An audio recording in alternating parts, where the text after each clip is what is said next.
नमस्कार, आप सभी का स्वागत हेलो किसान में। मैं हूं मुकुल शर्मा। हेलो किसान कार्यक्रम में लगातार आपके लिए अलग अलग विषय लेकर हम हाजिर होते हैं और आज भी दो बेहद खास विषय लेकर हाजिर हुए हैं। आज के क्या विषय रहेंगे, आइए सबसे पहले इस पर हम नजर डाल लेते हैं। आज एक खास तौर से आपको हम जानकारी देंगे प्राकृतिक खेती के बारे में और इसके साथ ही बात होगी सोयाबीन की खेती की भी।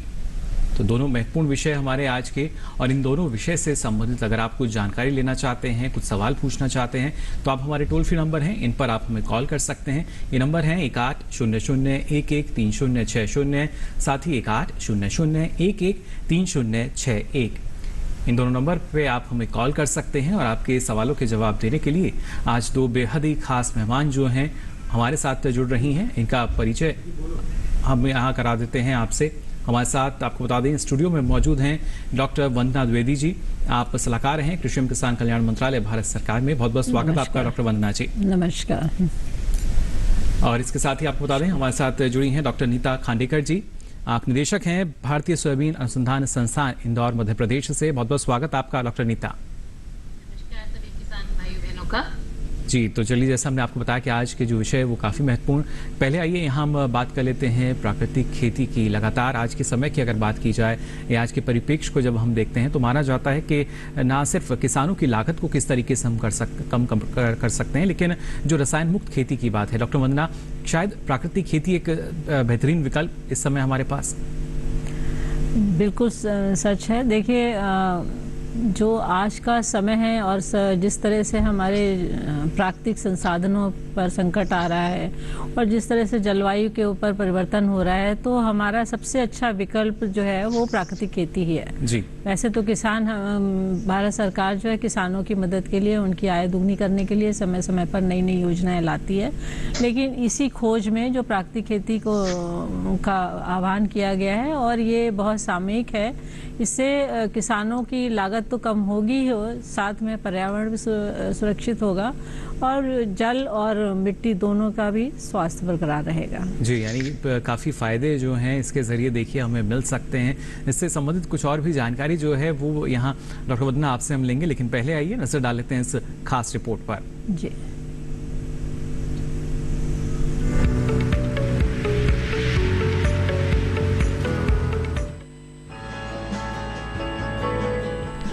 प्राकृतिक खेती को कुदरती खेती भी कहते हैं। ये देसी गाय पर आधारित कृषि पद्धति है। देसी गाय के गोबर में 16 मुख्य पोषक तत्व होते हैं और ये सभी पौधों के विकास के लिए जरूरी होते हैं। साथ ही देसी गाय के गोबर और मूत्र की महक देसी केंचुओं को बढ़ाने में भी मददगार होती है। इसीलिए देसी गाय को प्राकृतिक खेती का मूल आधार माना जाता है। आपको बता दें कि प्राकृतिक खेती करने के लिए गहरी जुताई करने की जरूरत नहीं होती। साथ ही प्राकृतिक खेती करते समय सिंचाई करने का तरीका भी थोड़ा अलग रहता है। सिंचाई पौधों से कुछ दूरी पर की जाती है, जिसमें सिर्फ 10% ही पानी लगता है। पौधों को दूर से पानी देने के कारण जड़ों की लंबाई बढ़ती है और जड़ों की लंबाई बढ़ने से पौधों के तनों की मोटाई और पौधों की लंबाई बढ़ जाती है और पैदावार अच्छी होती है। प्राकृतिक खेती में पौधों की दिशा का भी खास ध्यान रखा जाता है। जी हाँ, इसमें पौधों की दिशा उत्तर दक्षिण होती है। ऐसा करने से पौधों को सूरज की रोशनी ज्यादा समय तक मिल जाती है। सूरज से ऊर्जा मिलने के कारण पौधे अपने शरीर का निर्माण कर लेते हैं, जिससे न सिर्फ कीट लगने की आशंका कम हो जाती है, बल्कि पौधों में पोषक तत्व भी संतुलित मात्रा में इकट्ठे हो जाते हैं। प्राकृतिक खेती करने के लिए आपको बाजार से कुछ भी खरीदने की जरूरत नहीं पड़ती, जिससे पैसों की भी बचत होती है। ऐसे में प्राकृतिक खेती आर्थिक रूप से कमजोर किसानों के लिए किसी वरदान से कम नहीं है।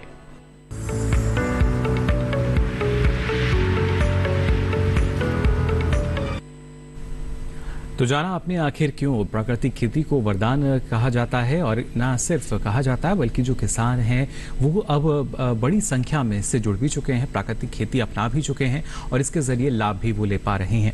लेकिन हमारे वो किसान जो सोयाबीन की खेती करते हैं वो किस तरीके से अपना मुनाफा यहाँ बढ़ा सकते हैं, ये भी जानना ज़रूरी है। इस बारे में डॉक्टर नीता आपसे हम जानना चाहेंगे, सोयाबीन की खेती की अगर बात की जाए क्या स्थिति आप देखती हैं और किस तरीके से लगातार सोयाबीन के ज़रिए हमारे जो किसान हैं वो भी अपने मुनाफे को बढ़ाने में लगे हुए हैं। हमारे जो सारी जो ऑयल सीड क्रॉप्स कहलाती हैं या जो खाद्य तेल की जो क्रॉप्स हैं उसमें सबसे ज्यादा जो महत्वपूर्ण है वो सोयाबीन ही है जी। हम इसको तेल के रूप में इसको जानते हैं कि सोयाबीन तेल के लिए इस्तेमाल होता है, लेकिन इसका जो खास एक और चीज है कि तेल निकालने के बाद, क्योंकि इसमें करीब 18 से 20% तक तेल होता है, और उसके बाद जो इसका जो खल बचता है उसकी बहुत कीमत है, जिसकी वजह से किसानों को बहुत मुनाफा हो पाता है। और इसी वजह से ये एक ऐसी क्रॉप है जिसमें कि हम लोग को जो एमएसपी है उसके लिए हमें परेशान नहीं होना पड़ रहा है। पिछले 2 वर्षों से देख रहे हैं हम कि इसका जो भाव, जो मंडी भाव है, वो एमएसपी से कहीं ज्यादा ऊपर है।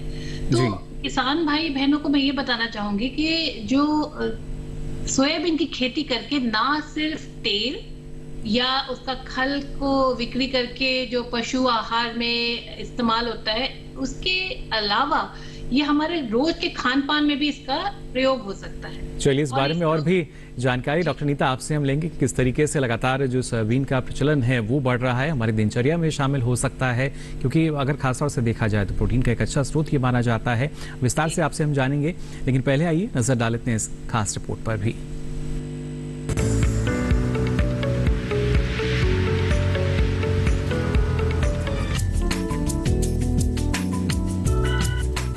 सोयाबीन प्रमुख तिलहनी फसलों में से एक है।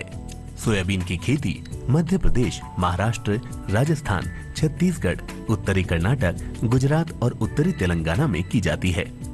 सोयाबीन की बुआई जून के आखिरी हफ्ते से जुलाई के पहले हफ्ते के बीच की जा सकती है। अच्छी पैदावार के लिए सोयाबीन की उन्नत किस्मों की बुआई करें। किस्मों का चयन अपने इलाके के हिसाब से करें। सोयाबीन की बुआई के लिए हमेशा प्रमाणित बीज ही इस्तेमाल करें। अगर खुद के खेत में पिछली बार बचाए गए बीजों का इस्तेमाल कर रहे हैं तो उन्हें पहले उपचारित कर लें।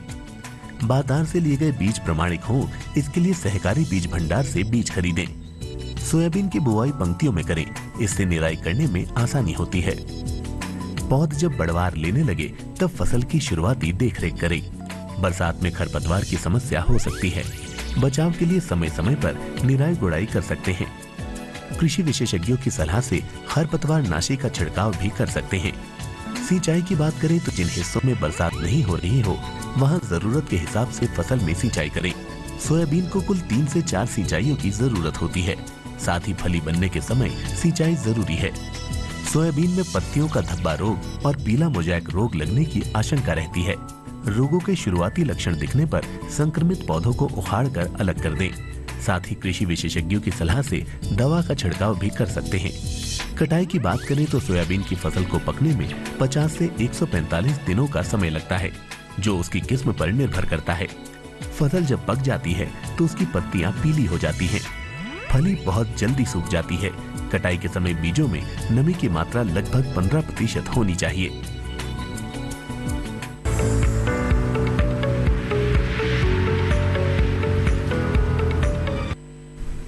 तो जाना आपने कैसे सफलतापूर्वक आप सोयाबीन की खेती कर सकते हैं। जो बीज है उसका महत्वपूर्ण योगदान हर एक फसल में, और उसी तरीके से सोयाबीन में भी हम देखते हैं। फिलहाल दर्शकों के जुड़ने का सिलसिला हमारे साथ शुरू हो चुका है। राकेश जी हमारे साथ जुड़े हैं शिमला, हिमाचल प्रदेश से। राकेश जी, बहुत बहुत स्वागत आपका। क्या जानकारी लेना चाह रहे हैं? नमस्कार जी, मैं ये जानना चाहता हूँ कि सोयाबीन हमारे यहाँ लगती है, उसमें कीड़े लग जाते हैं, तो स्प्रे कैसे की जाए? चलिए, बिल्कुल। डॉक्टर नीता शिमला से हमारे साथ दर्शक जुड़े हैं, बता रहे हैं कि सोयाबीन ये लगाते हैं लेकिन उसमें कीड़े आ जाते हैं, उस पर किस तरह का छिड़काव हम करें? असल में बात देखने वाली ये है कि कीड़े कई प्रकार के हैं, तो कौन सा कीड़ा वहां पर आता है। कोई भी रोग जब आता है या कोई समस्या आती है, तो जैसे आप डॉक्टर के पास जाते हैं तो आपको बताना पड़ेगा कि क्या रोग है, तभी उसी हिसाब से इलाज हो सकते हैं। कीड़े कई प्रकार के होते हैं, तो इसमें जो मुझे लगता है कि जब तक कि हमें ये नहीं पता चलेगा कौन सा कीड़ा है, तब तक हम इसका निवारण नहीं दे सकते इनको। पर ज्यादातर अगर जो हमारा राइनोक्सिपायर जो होता है, अगर वो 20 दिन पे हम इसको स्प्रे कर देते हैं तो हमारा जो देखा गया कि किसानों के खेत में फिर वो आता ही नहीं है। कीड़ा आने तक का हम इंतजार ना करें। चलिए, बिल्कुल, पहले से ही सावधानी हम बरतें। हाँ, सावधानी पहले ही बरतें। जी, और इसके साथ साथ ये देखिए मेरा- जो आपके निकटतम कृषि विज्ञान केंद्र हैं या कृषि विश्वविद्यालय हैं, वहाँ जी। जाकर भी आप ये जानकारी ले सकते हैं। जो लक्षण हैं उनके आधार पर देखकर आपको जानकारी दी जा सकती है।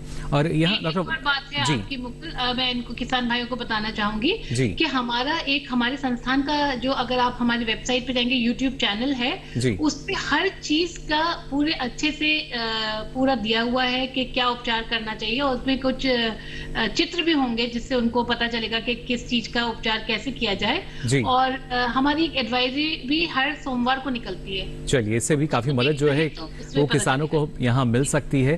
डॉक्टर वंदना, आपसे हम जानना चाहेंगे, हम क्योंकि बात कर रहे हैं कि किस तरीके से बचाव करें या उपचार की हम बात करते हैं, प्राकृतिक खेती की अगर हम खास तौर से बात करते हैं तो क्या उद्देश्य रहा? एक हम कह सकते हैं जिस तरीके से एक मिशन मोड में इसको अब जो शुरुआत की गई। देखिए, अगर हम बैक में जाएं तो हम काफ़ी खाद्यान्न की कमी थी, तो हम लोगों ने फर्टिलाइज़र वाली जो क्रॉप्स हैं, ग्रीन रेवोल्यूशन लेके आए। जी ग्रीन रेवोल्यूशन लाने के बाद कुछ अनदेखी भी हो गई और कुछ एक तरह से आधाधुंध फर्टिलाइज़र का इस्तेमाल भी हुआ, पानी का भी इस्तेमाल आधाधुंध हुआ उसमें। तो उसका हर्ष ये हुआ कि जो मिट्टी है जो पहले बहुत उपजाऊ होती थी, उसमें बहुत सारे पोषक तत्वों की कमी हो गई। जी जो पहले 1-2 होती थी, यूरिया डालने से क्रॉप अच्छी हो जाती, लेकिन अभी माइक्रोन्यूट्रिएंट्स की भी कमी आ गई है।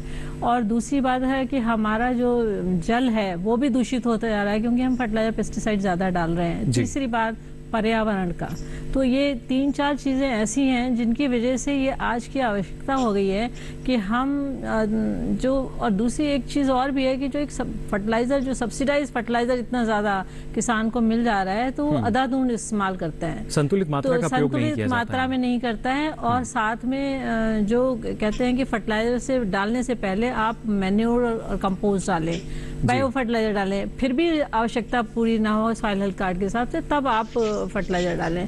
तो ये जो एक कमी रह गई, इसकी वजह से आज के एक समस्या बन गई है कि हमारी जमीन जो है वो मरुस्थली होती जा रही है, बंजर होती जा रही है, और उसमें जो लागत बढ़ती जा रही है, पर जो उसका उत्पादन है वो कम होता जा रहा है। तो और अच्छा भी नहीं है, उत्पाद की जो क्वालिटी है वो भी अच्छी नहीं रह तो पा ऐसी रही स्थिति में एक बेहतर विकल्प है प्राकृतिक खेती। ये एक बहुत अच्छा विकल्प सामने आया है कि जो नेचुरल फार्मिंग है, इससे कई फायदे हैं। एक कृषि पद्धति नेचुरल फार्मिंग को, प्राकृतिक खेती को अपनाने से बहुत सारे फायदे हैं। चलिए, उन फायदों के बारे में भी आपसे जानकारी लेंगे। फिलहाल एक दर्शक हमारे साथ जुड़े हैं, सत्यम जी हमारे साथ जुड़े हैं उत्तर प्रदेश से। बहुत बहुत स्वागत आपका। क्या जानकारी लेना चाह रहे हैं? हेलो हेलो जी, सवाल पूछ सकते हैं आप अपना। जी, नमस्कार। नमस्कार नमस्कार जी, सवाल पूछ सकते हैं आप अपना। सोयाबीन की खेती मैं करना चाहता हूँ, मिट्टी की जांच पहले कराना चाहता हूँ मैं सर। चलिए, सोयाबीन की खेती आप कराना चाहते हैं और उससे पहले चाह रहे हैं कि मिट्टी की जांच करा ली जाए। जी जी जी। चलिए, बिल्कुल, उत्तर प्रदेश से हमारे साथ जुड़े हैं डॉक्टर नीता, क्या जानकारी आप इनको देना चाहेंगी कि किस तरीके से ना सिर्फ जो मृदा जांच है वो तो ज़रूरी है ही, और अगर सोयाबीन की खेती कोई किसान करना चाहता है तो कौन कौन सी बातें हैं जिनका ख्याल उनको रखना होगा? असल में सोयाबीन के लिए जो है, जैसे जिंक जो है, जिंक, सल्फर और मोलिब्डेनम, ये 3-4 जो माइक्रो न्यूट्रिएंट्स है, जो एनपीके के अलावा, इसका जरूर जांच करवा ले। मिट्टी की जब जांच करवा रहे हैं जी, तो अपने नजदीकी कोई आपका यदि कोई एग्रीकल्चर यूनिवर्सिटी है तो वहां देख लें। स्टेट डिपार्टमेंट वाले भी करते हैं, उनके पास भी पूरा ये रहता है। कुछ हमारे केवीके जो है, अगर केवीके कोई पास में है तो वहां भी जाके ये पूरा जांच करवा ले कि इनकी कैसे मिट्टी कैसे है, और वो पूरा तरीका बताएंगे कि कैसे उसको आपको 15 सेंटीमीटर से नीचे की मृदा लेनी है, कितनी जगह से 5 जगह से 1 एकड़ में लेनी है, उसको मिला के कितना सैंपल देना है, तो वो सारी डिटेल्स उनसे वो वहां से मिल जाएगी। और ये इनकी बहुत अच्छी सोच है कि पहले ये जांच कराएं और तभी अपनी कोई भी जो उपज है उसको लगाने से पहले उसके लिए रिकमेंडेशन ले लें कि इसमें मेरी कितनी कितनी मात्रा में कौन कौन से तत्व लगेंगे। जी बिल्कुल, ये बेहद ज़रूरी कि हम अपनी मिट्टी की जांच कराएं। और जो सरकार की एक महत्वपूर्ण योजना है, मृदा स्वास्थ्य कार्ड योजना जब शुरू की गई थी, उसमें हमारे जो आज खास मेहमान यहाँ मौजूद हैं डॉक्टर वंदना, वहाँ भी इन्होंने काफ़ी महत्वपूर्ण भूमिका निभाई है इस योजना के सफल क्रियान्वयन में। आगे भी फिलहाल आपको हम जानकारी देंगे, लेकिन फिलहाल रुकने एक छोटे से ब्रेक के लिए जल्द हाजिर होंगे। आप बने रहिए दूरदर्शन किसान पर।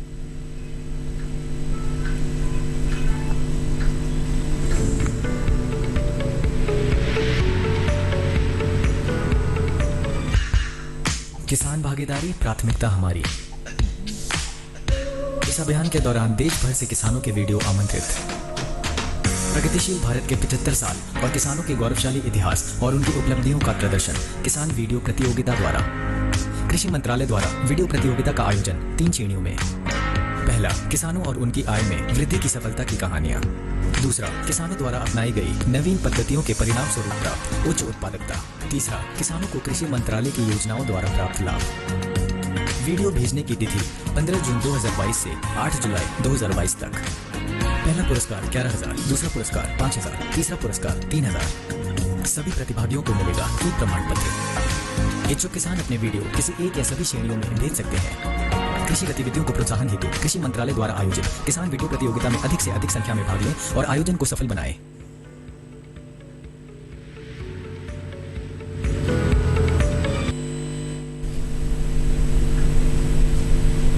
ब्रेक के बाद आप सभी का एक बार फिर स्वागत है हेलो किसान में। आज लगातार आपको हम जानकारी दे रहे हैं प्राकृतिक खेती और उसके साथ ही सोयाबीन की खेती से संबंधित।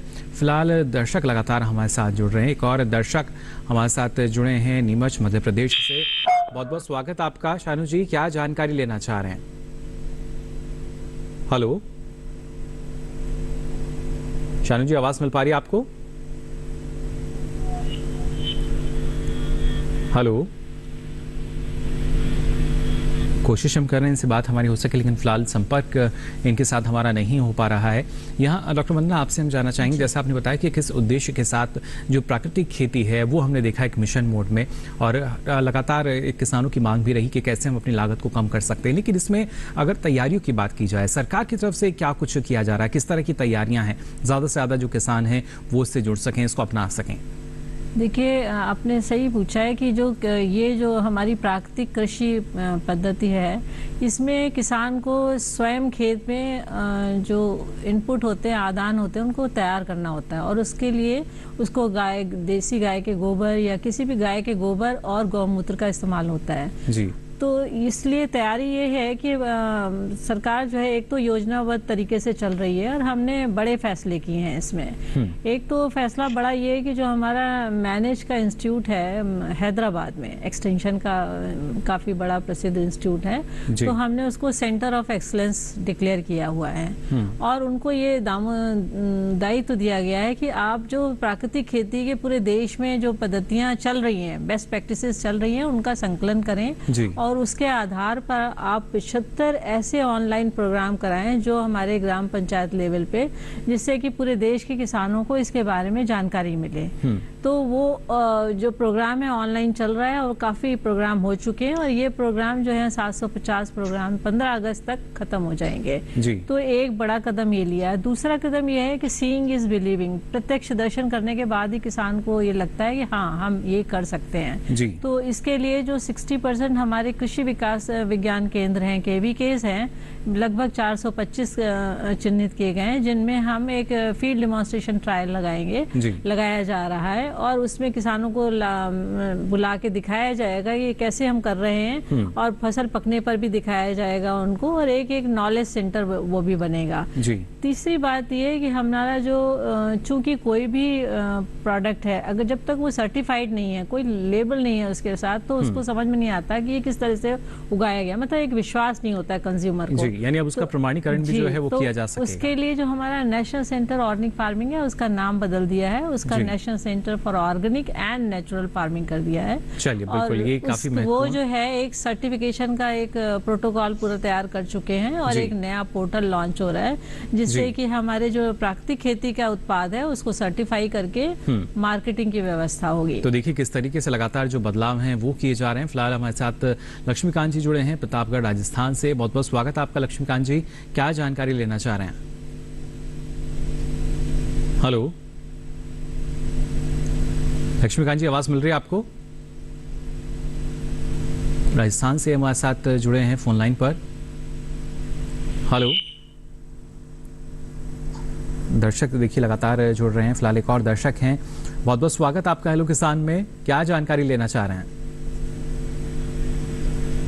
हेलो हेलो जी, सवाल पूछ सकते हैं आप शिव प्रसाद जी।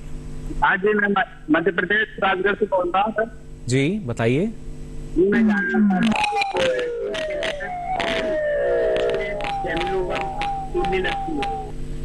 जी शिव प्रसाद जी, मैं चाहूंगा अपना सवाल आप एक बार फिर से दोहरा दें। जी, अपना सवाल एक बार फिर से दोहरा दीजिए आप। किसके द्वारा? अपना सवाल एक बार आप फिर से दोहरा दीजिए, एक बार फिर से हमें सवाल बता दें अपना। सोयाबीन में जो कीट व्याधि लगती है उसमें प्रारंभिक अवस्था में सेमीलोपन लगता है। जी जी दूसरी जो मतलब 25 से 35 दिन की होती है तब उसमें गार्डल निकल लगता है। जी तो क्या करना चाहिए, मतलब वो महीने तो पहले।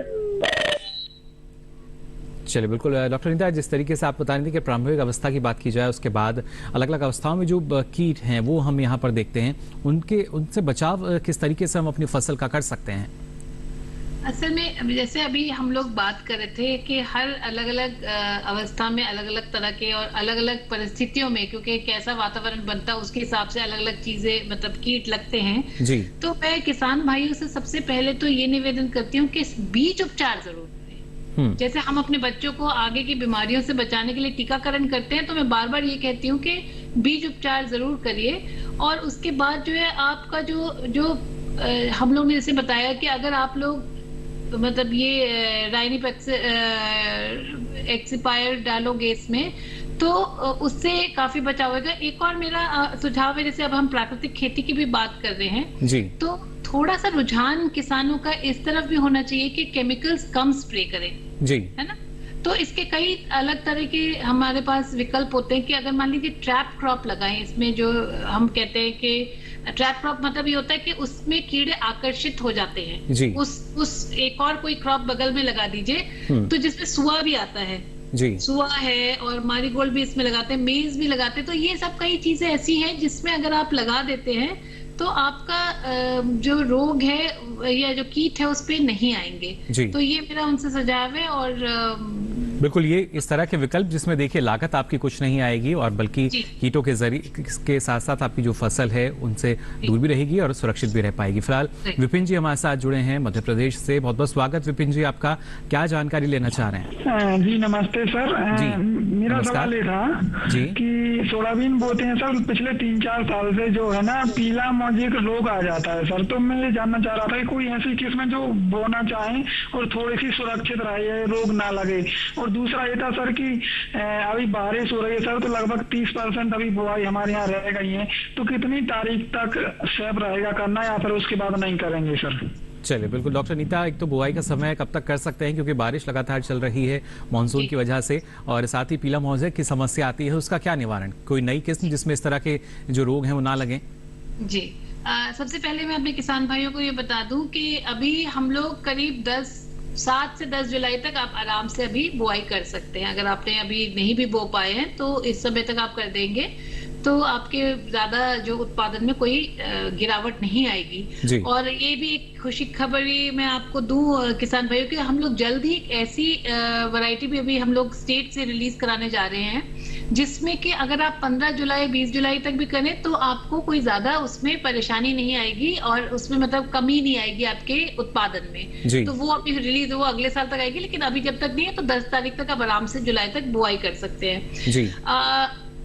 और जैसा इन्होंने पीला मोजेक की बात करी, वो जो है किसान भाइयों को ये समझना पड़ेगा कि हर पीली चीज पीला मोजेक नहीं है जी। जो पीलापन पत्तियों में आता है वो अगर वो उसमें धब्बे हैं तो वो पीला मोजेक है, वरना वो पीला मोजेक नहीं है ना।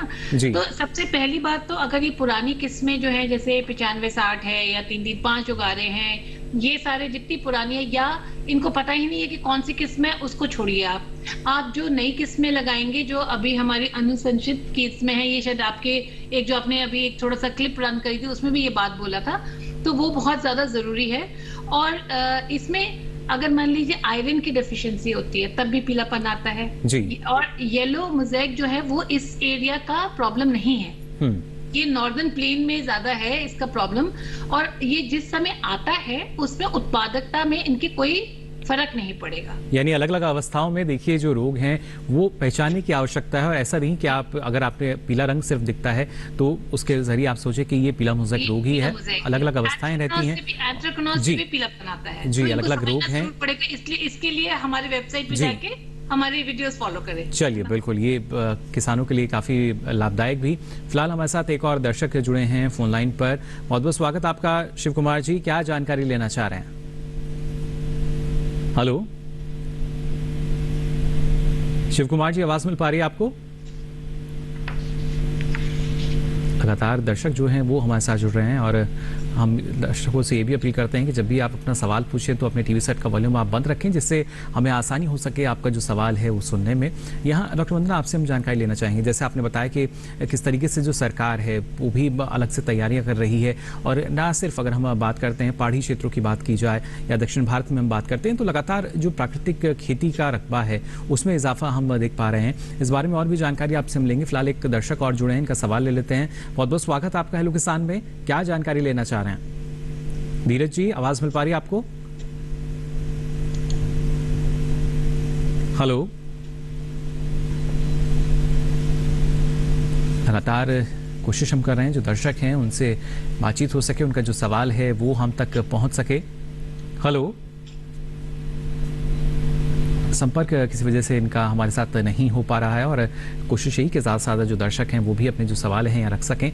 डॉक्टर वंदना, जानकारी आपसे हम ले रहे थे कि किस तरीके से अलग अलग क्षेत्रों की बात की जाए, राज्यों की अगर हम बात करते हैं तो क्या कोई ऐसे भी राज्य, क्योंकि जिस तरीके से पहले हमने देखा कि सरकार की तरफ से जैविक खेती को प्रोत्साहित किया गया और सिक्किम जैसे राज्य हैं जिनको जैविक दर्जा जो प्राप्त हुआ, तो क्या आने वाले समय में हम मान सकते हैं कुछ ऐसे ही राज्य जो हैं वो उन्हें प्राकृतिक खेती का दर्जा भी मिल पाएगा? बिल्कुल मिल पाएगा। देखिए, कई स्टेट हैं इस दिशा में कार्य कर रहे हैं, जैसे उत्तराखंड भी काफ़ी समय से लगा हुआ है, बहुत सारे एरिया में उन्होंने जैविक खेती करी है और वो नेचुरल फार्मिंग भी करने जा रहे हैं जी। इसी तरीके से राजस्थान से भी इस तरह की वो बार बार गुजारिश आ रही है कि हम और जैविक राजस्थान बनाना चाहते हैं। तो ये कई स्टेट्स हैं इस दिशा में बढ़ रहे हैं और मुझे लगता है जैसे कि आंध्रा में बहुत बड़े एरिया में प्राकृतिक खेती होती है। आपने देखा होगा हिमाचल प्रदेश में बहुत एरिया में प्राकृतिक खेती होती है, गुजरात में भी बहुत ज़्यादा एरिया में प्राकृतिक खेती हो रही है। तो ये सारे स्टेट है। अभी क्या वो जो माननीय प्रधानमंत्री जी के आह्वान के बाद उत्तर प्रदेश ने कई सारे राउंड में उन्होंने गोष्ठियाँ करी हैं, किसानों के सम्मेलन करे हैं और वो अपने स्टेट के उससे भी काफ़ी बड़े एरिया में नेचुरल फार्मिंग प्राकृतिक खेती करना चाहते हैं। हमने भी उनको काफ़ी सपोर्ट किया है, केंद्र सरकार ने भी। तो इस तरह से जो सारे स्टेट्स हैं वो अब पहल कर रहे हैं और चूंकि ये इतनी अच्छी पद्धति है क्योंकि इसमें लागत एकदम कम हो जाती है, तो लागत कम का मतलब आमदनी ज्यादा। और दूसरी बात यह है कि चाहे वो सूखा हो या बरसात हो, उसको जो पौधे हैं उसको सहन शक्ति बढ़ जाती है, उसकी स्टैंडिंग बढ़ जाती है, तो वो मरते नहीं जल्दी से। तो इस वजह से उपज भी अच्छी होती है और दोनों हाथ लड्डू वाली बात है कि मिट्टी भी अच्छी हो रही है, जल भी कम लग रहा है, पर्यावरण भी सुरक्षित है और चौतरफा लाभ यानी मिल सकता है, सब तरह से लाभ ही लाभ है। जी बिल्कुल। तो देखिए किस तरीके से लाभ जो है वो प्राकृतिक खेती के जरिए मिल सकता है, इस बारे में लगातार आपको हम जानकारी दे रहे हैं और सोयाबीन की खेती करके और किस तरह का लाभ आप ले सकते हैं ये भी आपको हम बताएंगे। इस छोटे से ब्रेक के बाद जल्द हाजिर होंगे। आप बने रहिए दूरदर्शन किसान पर।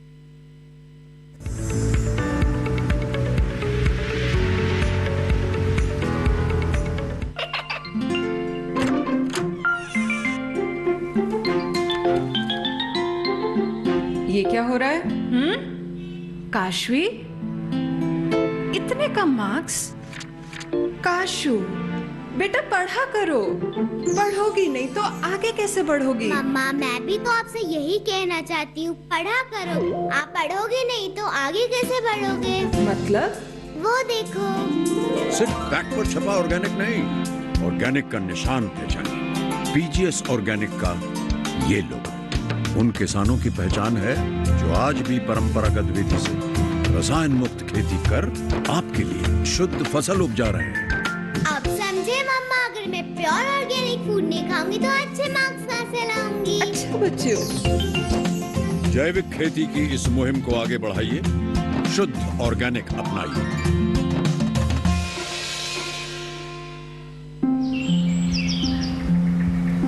अरे अरे अरे क्या कर रहा है?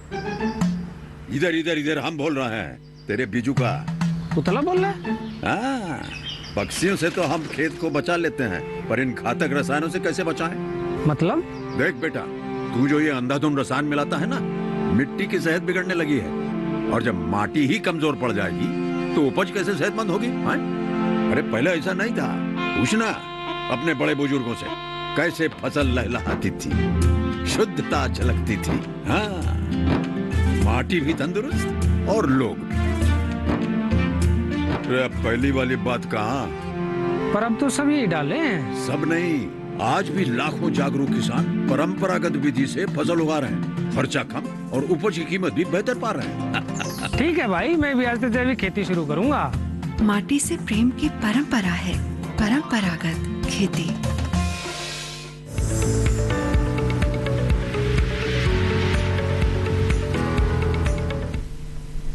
ब्रेक के बाद आप सभी का एक बार फिर स्वागत। हेलो किसान में लगातार आपको हम जानकारी दे रहे हैं प्राकृतिक खेती और सोयाबीन की खेती के बारे में।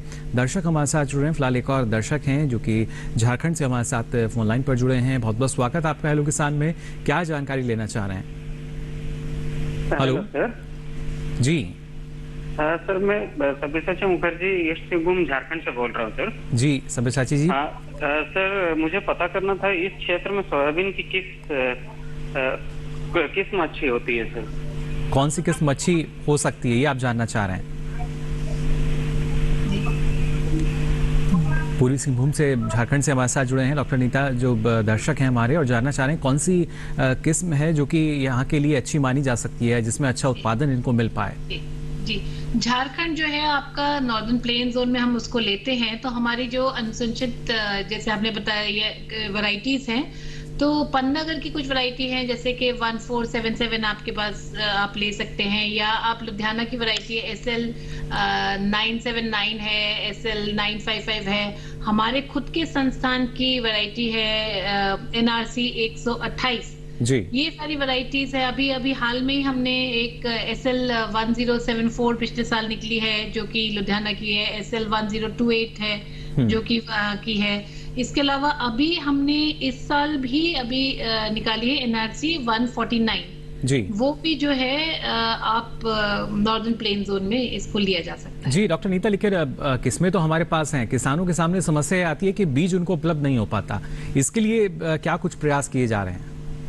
हमारा संस्थान, हालांकि बीज बनाना हमारा काम नहीं है, ये NSC का है, स्टेट सीड कॉर्पोरेशन का है, कई और इसमें HIL और कई और क्रिप्को वगैरह सब इसमें जुटे हुए हैं बीज में जी। लेकिन हमने एक छोटा सा प्रयास किया है क्योंकि किसान भाइयों को इतना इसमें प्रॉब्लम आती है, तो हम लोग ने एक छोटे स्तर पे इसको शुरू करा है, कुछ हमारे और केंद्रों के साथ KVK के साथ जुड़कर, कि जो नई किस्में हैं, हम लोग इसमें पुरानी किस्मों को नहीं कर रहे हैं, पर जो जैसे इसी वर्ष अगर निकली है कोई किस्म तो उसको बढ़ावा देने के लिए, या पिछले वर्ष की है जो भी नई किस्म है, तो उसको हम उगा के, और हम लोग अपने यहाँ हमने एक सीड पोर्टल भी अब खोल दिया है जिसमें हम डिमांड लेंगे, और KVK के थ्रू अगर ये लोग KVK से जुड़े, क्योंकि हम एक किसान को थोड़ा देना थोड़ा मुश्किल हो जाएगा, KVK के थ्रू अगर ये संयुक्त रूप से हमें अपनी डिमांड भेजें तो इनको बीज उपलब्ध कराया जा सकता है। और मेरा उनसे भाइयों से ये भी निवेदन है कि जो बीज अच्छे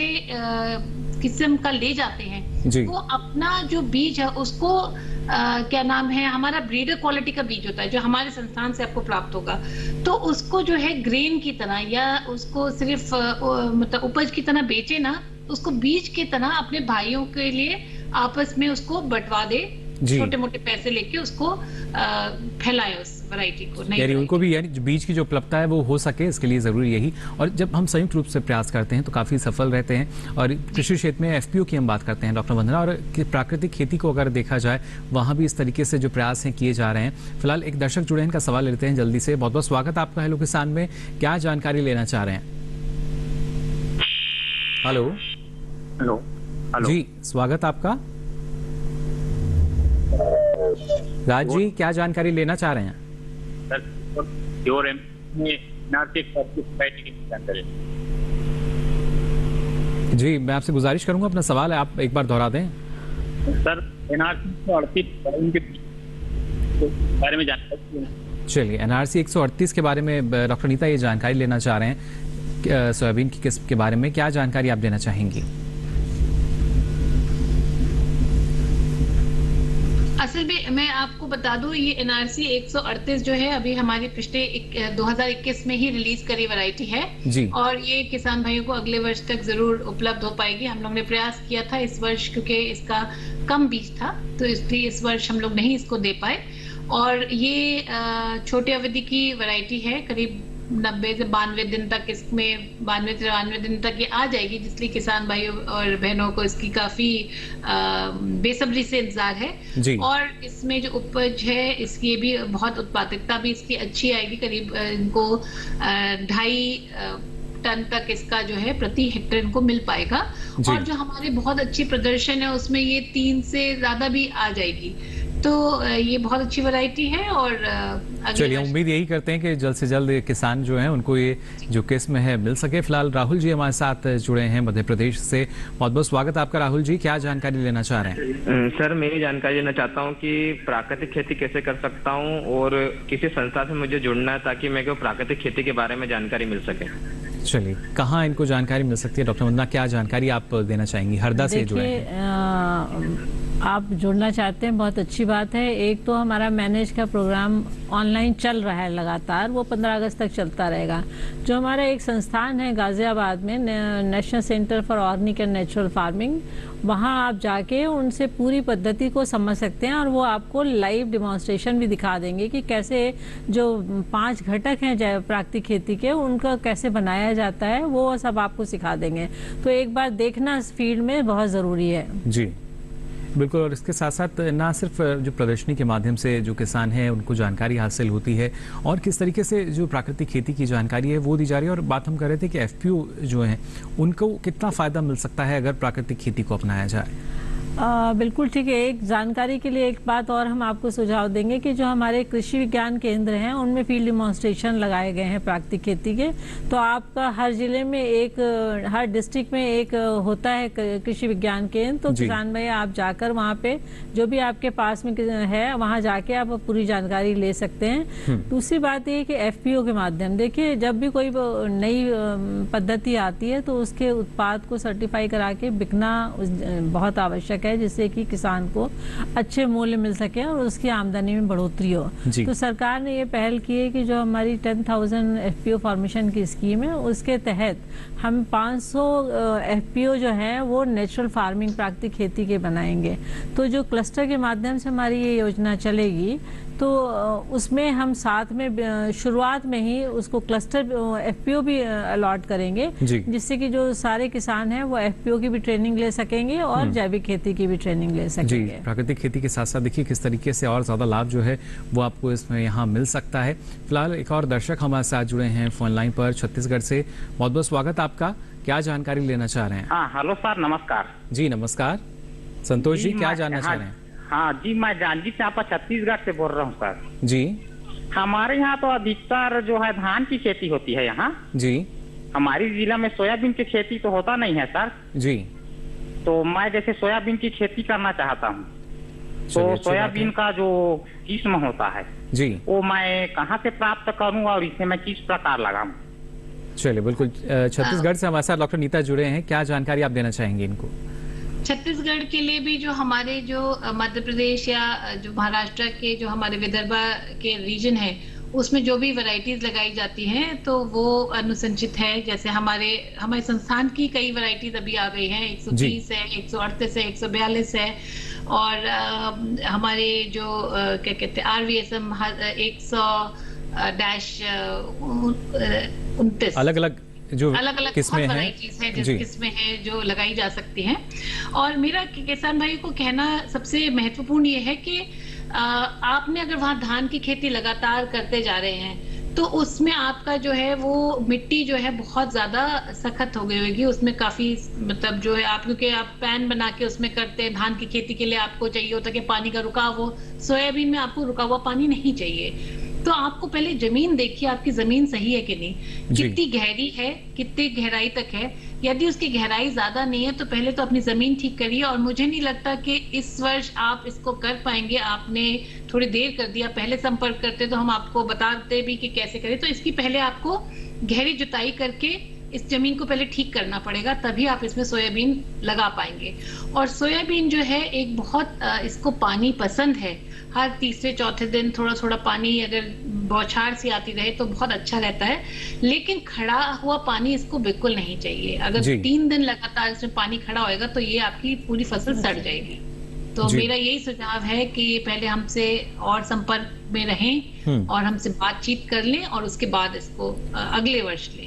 चलिए बिल्कुल, तो आप देखिए संपर्क कर सकते हैं भारतीय सोयाबीन अनुसंधान संस्थान इंदौर में जो है, और अलग अलग जो नई नई किस्में हैं उनके बारे में भी आपको यहाँ से जानकारी मिलेगी। फिलहाल एक और दर्शक हमारे साथ जुड़े हैं, बहुत बहुत स्वागत आपका हेलो किसान में।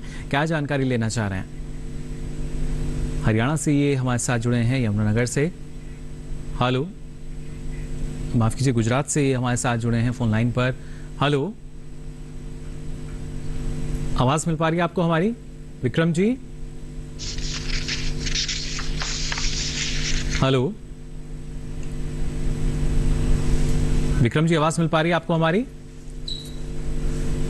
चलिए, संपर्क फिलहाल विक्रम जी के साथ हमारा नहीं हो पा रहा है।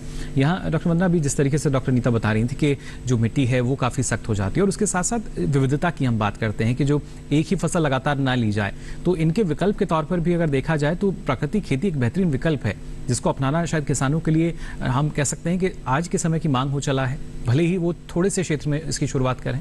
देखिए, ये बहुत अच्छी बात आपने कही है कि हम लोग ना मोनोक्रॉपिंग की तरफ बढ़ते चले गए जी। जो एक ये हरित क्रांति आई उसमें हमने हमेशा राइस वीट जैसे धान और गेहूं करते रहे जी। तो एमएसपी से भी रिलेटेड इश्यूज है, तो हमने इसको फर्टिलाइजर ज्यादा दे के सॉइल को एकदम कॉम्पैक्ट कर दिया है। तो हमें प्राकृतिक खेती में ये एक बहुत बड़ा विकल्प है कि हम मल्टी क्रॉपिंग करते हैं, उसमें कई सारी पेड़ों को लगाते हैं, किसी की जड़ ज्यादा होती है, किसी फसल की कम होती है, तो इससे क्या होता है कि मिट्टी ऊपर से नीचे तक बिल्कुल अच्छी हो जाती है जी। और उसमें प्रॉपर एरेशन होने लगता है। और जब जैविक खेती करते हैं, वापसा वगैरह जो इसके 5 घटक हैं उनका इस्तेमाल करते हैं, तो मिट्टी वास्तव में बहुत अच्छी हो जाती है। और किसान भाई जो भी इसमें बढ़ना चाह रहे हैं या बढ़ रहे हैं, उनको अपने थोड़े हिस्से में इसको करके देखना चाहिए। और पहले साल पहली फसल लेने से पहले उनको अपनी उस मिट्टी के, वैसे तो उनको सॉइल हेल्थ कार्ड मिला ही होगा, लेकिन फिर भी वो एक बार टेस्ट करा के देख लें कि हमारा ऑर्गेनिक कार्बन कंटेंट कितना है इसमें। और आप वो देखेंगे कि जब 2-3 साल बाद ये खेती या 1-2 साल बाद करें तो उसमें बढ़ोतरी हो जाएगी, यानी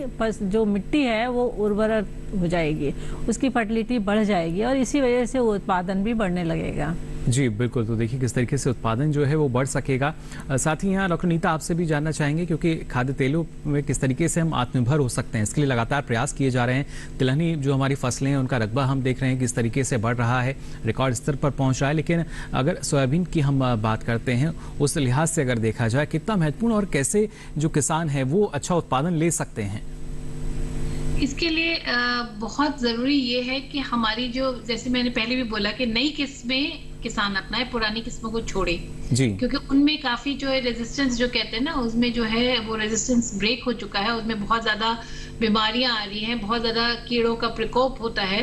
और दूसरी बात है, हम लोग जो भी हमारी प्रणाली है कि इसको किस तरह प्रकार से सोयाबीन को उगाया जा सकता है, वो सब पद्धतियां अपनाना बहुत आवश्यक है।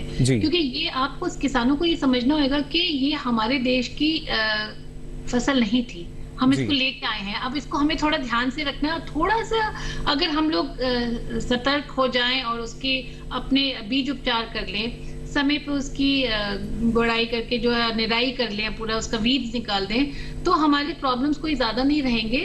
अगर पहले से ही करें, हमारा सोयाबीन का किसान क्या करता है, स्पेशली मध्य प्रदेश में, क्योंकि हमारी मिट्टी भी ऐसे है कि उसमें बहुत अंदर खेत में जा नहीं सकता है, तो एक बार उगा के वो भूल जाते हैं, वो जा नहीं पाते हैं। तो मेरा उनसे निवेदन है कि अपने खेतों पर जाइए और निरीक्षण करते रहिए, और जो उपचार करने हैं वो या तो कृषि विज्ञान केंद्र या यूनिवर्सिटी या हमसे संपर्क करके उसका निवारण करें। जी, तो निगरानी आपको जरूर रखनी होगी अपने खेत की, और इसके लिए लगातार निरीक्षण आप करते रहें। साथ ही और भी किस तरीके से आपको अच्छा लाभ मिल सकता है प्राकृतिक खेती और सोयाबीन की खेती के जरिए, इस बारे में भी आपको हम जानकारी देंगे। लेकिन फिलहाल रुक रहे हैं एक और छोटे से ब्रेक के लिए, जल्द हाजिर होंगे। आप बने रहिए दूरदर्शन किसान पर।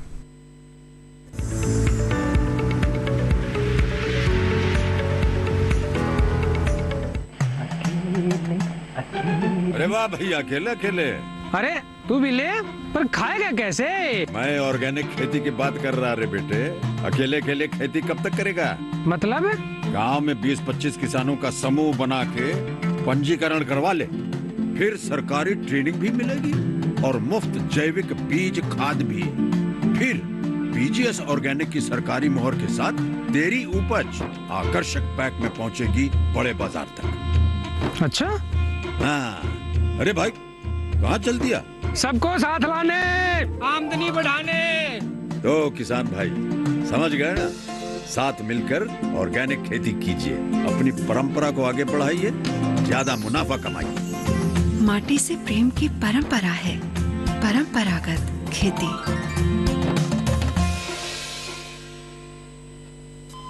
अरे सुन तो।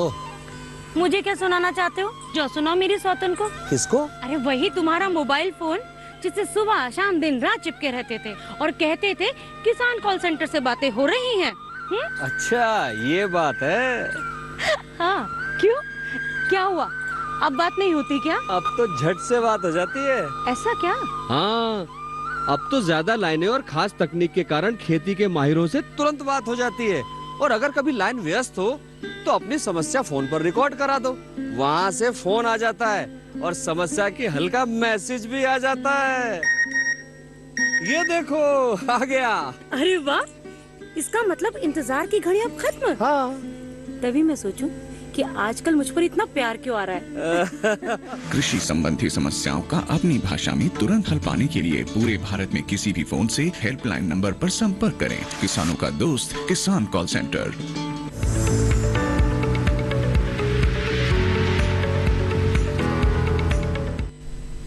ब्रेक के बाद आप सभी का एक बार फिर स्वागत हेलो किसान में। एक दर्शक हमारे साथ जुड़े हुए हैं हरियाणा से। बलवान जी बहुत बहुत स्वागत आपका। क्या जानकारी लेना चाह रहे हैं?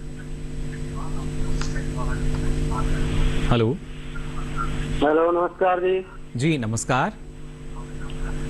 ये जो हमारे थोड़ी सी मिट्टी रेतीली पड़ती है जिसमें सोयाबीन की खेती हो सकती है जी? आप जानना चाह रहे हैं भिवानी में सोयाबीन की खेती आप कर सकते हैं या नहीं? से बोल रहे हैं जी चलिए बिल्कुल। सोयाबीन की खेती राजस्थान में भी की जाती है और आपके यहाँ हरियाणा और पंजाब में हम लोग इसको खास करके बढ़ावा देना चाह रहे हैं। अभी हरियाणा में बिल्कुल नहीं करी जा रही है। अब की बार हमने बल्कि 20 FLD जो है सरकार के साथ मिलके उनसे हमने निवेदन किया था कि लगाएं ताकि हरियाणा के लोगों को भी ये पता चले।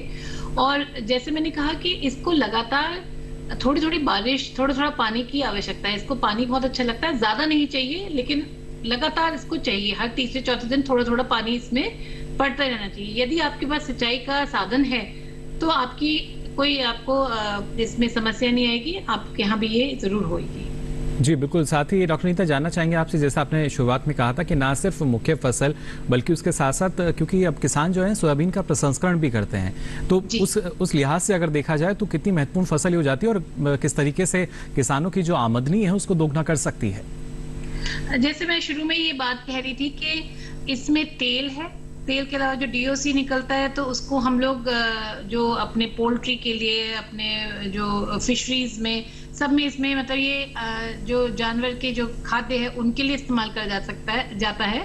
लेकिन इसका बहुत महत्वपूर्ण एक जो हम लोग जिसको हम अभी तक ज्यादा इस्तेमाल नहीं कर रहे हैं वो अपने हमारे खाद्य में इसको हमें शामिल करना बहुत आवश्यक है। इसमें आपने पहले बोला भी कि इसमें 40% तक प्रोटीन होता है और जब हम इसमें से तेल निकाल देते हैं तो इसके जो प्रोटीन की मात्रा है वो 50% तक चली जाती है। हालांकि जिस तरीके से तेल निकाला जाता है वो वाला हम लोग जो उससे खल बचती है उसको हम खाद्य पदार्थ में उतना इस्तेमाल नहीं कर सकते हैं। लेकिन यदि अगर छोटी छोटी इकाई लग जाए गाँव में और ये जैसे हम लोग जो कच्ची घानी का जैसे कहते हैं तेल उस तरह से इसको निकालें तो तेल की मात्रा उतनी नहीं निकलेगी। लेकिन ये स्वाभाविक है कि ये जो उसमें से जो खल बचती है उसका एक बहुत बड़ा एक उद्योग लगाया जा सकता है। उसका दूध बनाया जा सकता है, उसका पनीर बनाया जा सकता है, उसको आटे में मिला के खाया जा सकता है। उसको हम जो मठरी बनाते हैं उसमें डालिए, आप उसकी चकली बनाइए। मतलब इसके जितनी आप प्रयोग सोच सकते हैं उतने इसके प्रयोग हो सकते हैं। जी लेकिन ध्यान रखने वाली बात एक थोड़ी सी और मैं बात बता दूं आपसे। मैं क्योंकि खाने में जैसे हम चने का आटा जब रोटी में हम डाल के या चने साथ में ही पिसवा लेते हैं। सोयाबीन में जो कुछ ऐसे अपाचक तत्व होते हैं जिसके कारण इनको सीधे सीधे इसको हम नहीं इस्तेमाल कर सकते हैं, और इसको थोड़ा हमें इसको हीट का ट्रीटमेंट या इसको हमें या तो उबाल के या इसको थोड़ा भून के उसको हमें इस्तेमाल करना पड़ता है। लेकिन हमारे संस्थान में अब कुछ ऐसे नई किस्में आ गई हैं, 142 है, 127 थी, वो थोड़ी 2-3 साल पुरानी है, और कई और ऐसे किस्में हैं जिसमें हमने ये अपचायक जो तत्व है उसको खत्म कर दिया है। जी बिल्कुल। तो इनको अब डायरेक्टली यूज कर सकते हैं। तो मेरा किसान भाई बहनों से ये जरूर कहना है कि जो सोयाबीन, जो आम सोयाबीन आपको मिलता है, तो उसको जब तक आप उबाल ना ले पहले, तब तक उसको अपने खाद्य उसमें ना इस्तेमाल करें। जी, तब तक इसको शामिल ना करें। लेकिन लेकिन ज़रूरी कि लगातार जो किसान हैं सोयाबीन की खेती जो करते हैं या जो किसान करना चाहते हैं, नई किस्मों पर विशेष ध्यान दें, और उसके लिए आपका जो संस्थान है उनकी मदद भी कर रहा है। फिलहाल डॉक्टर नीता, आपने इतनी महत्वपूर्ण जानकारी आज हमारे दर्शकों के साथ साझा की, इसके लिए आपका बहुत बहुत आभार। धन्यवाद। तो यहाँ डॉक्टर नीता हमें बता रही थी, देखिए किस तरीके से सफलतापूर्वक सोयाबीन की खेती की जा सकती है, और वहाँ भी अपार संभावनाएं हैं जो किसानों के लिए बेहद ही लाभदायक हैं। और साथ ही आज हम यहाँ बात कर रहे हैं प्राकृतिक खेती की भी। डॉक्टर वंदना, आपने कई फायदे बताए कि किस तरीके से फ़ायदा जो है वो इसके ज़रिए किसानों को मिल सकता है, लेकिन आने वाले समय को अगर देखा जाए तो हम मान सकते हैं कि अब एक रुझान जो है वो सीधे तौर पर नज़र आता है, किसान भी अब रुचि ले रहा है प्राकृतिक खेती में, बहुत रुचि ले रहा है। देखिए रसायनों के किसानों ने तो कहना शुरू कर दिया है कि जहर मुक्त खेती चाहिए, अन्न चाहिए, सब्जियां चाहिए, और इसकी मांग भी बहुत है। कोविड के समय में भी हमने देखा कि ऑर्गेनिक प्रोडक्ट्स की बहुत ज़बरदस्त मांग थी, उससे उनको जो एक इम्यूनिटी डेवलप होती है वो बहुत बड़ा फैक्टर था उसमें। तो ये आज की आवश्यकता है, इसको किसानों को महसूस करना चाहिए कि हमें अपने खेती बचानी है तो हमें प्राकृतिक खेती अपनानी पड़ेगी, और हमारी जो आने वाली पीढ़ियों के लिए हमें मिट्टी को अच्छी उपजाऊ करके छोड़ना है। ऐसा नहीं कि हम मरुस्थलीकरण करके उसका बंजर बना दे खेती को। दूसरी बात, लागत इतनी ज़्यादा बढ़ती जा रही है कि किसान की जेब खाली होती जा रही है, उसको उत्पाद का पैसा नहीं मिलता है और वो फिर उसमें डिप्रेशन आता है। तो इसलिए आवश्यक ये है कि हम प्राकृतिक खेती अपनाएं, अपनी लागत कम करें, उसमें कम क्या एकदम शून्य ही है, और आमदनी ज्यादा लें, सर्टिफाइड कराएं उसको और बेचें उसको। एफपीओ के माध्यम से भी बेचा जा सकता है, और ऐसे बहुत से लोग हैं जो आजकल जो बीटेक वगैरह हैं वो भी ऑनलाइन वाला सिस्टम लेके आ रहे हैं। बिल्कुल, अब तो कृषि स्टार्टअप और एंटरप्रेन्योर्स हैं वो भी इस दिशा में आगे बढ़ रहे हैं। फिलहाल डॉक्टर वंदना द्विवेदी जी, आपने भी इतनी महत्वपूर्ण जानकारी हमारे दर्शकों के साथ साझा की, इसके लिए आपका बहुत बहुत धन्यवाद। नमस्कार, थैंक यू। तो जाना आपने किस तरीके से ना आप प्राकृतिक खेती कर सकते हैं, इससे जुड़ सकते हैं, अपनी लागत को कम कर सकते हैं, और जो कभी कभी आर्थिक नुकसान की संभावना बनी रहती है उससे भी बाहर निकलकर आप अपना मुनाफा आप बढ़ा पाएंगे, और साथ ही साथ आने वाले समय में जो उपजाऊ क्षमता है उसको भी बढ़ा सकेंगे। फिलहाल अब आपको बता देते हैं हमारा जो कल का विषय रहेगा वो, जिससे आप पहले ही अपने सवाल तैयार कर लें। कल बात करेंगे खरीफ फसलों में खरपतवार नियंत्रण की, और इसके साथ ही आपको जानकारी दी जाएगी फसलों में समेकित नाशी जीव प्रबंधन की। काफ़ी महत्वपूर्ण हैं दोनों विषय। अपने सवाल आप तैयार रखिएगा। साथ ही और कोई सवाल है अगर आपका तो आप हमें ईमेल कर सकते हैं। मेल आईडी है hellokisan2015@gmail.com। आप फेसबुक के जरिए भी हमसे जुड़ सकते हैं। इसके लिए आपको फेसबुक पर जाकर हिंदी में टाइप करना होगा हेलो किसान, और यहाँ भी आप अपना सवाल या सुझाव लिखकर छोड़ सकते हैं। और आखिरी लेकिन सबसे महत्वपूर्ण विकल्प, आप डीडी किसान कॉल सेंटर का नंबर नोट कर लीजिए। नंबर याद नहीं है तो नंबर है 1800113060। सोमवार से शनिवार सुबह 6 से रात के 10 बजे तक ये लाइंस खुली हैं, इस पर भी आप अपना सवाल दर्ज करा सकते हैं। और आपको बताते हैं सारी जानकारी अब आप देख सकते हैं डीडी किसान के यूट्यूब चैनल पर भी। इसके लिए आपकी टीवी स्क्रीन पर जो QR कोड दिखाया जा रहा है इसे आप स्कैन करें, जिसके बाद आप पहुंचेंगे यूट्यूब चैनल पर, जहां ये सारी जानकारी अब आप कभी भी कहीं भी ले सकेंगे। फिलहाल आज के लिए इस कार्यक्रम में बस इतना ही। दीजिए इजाजत, नमस्कार।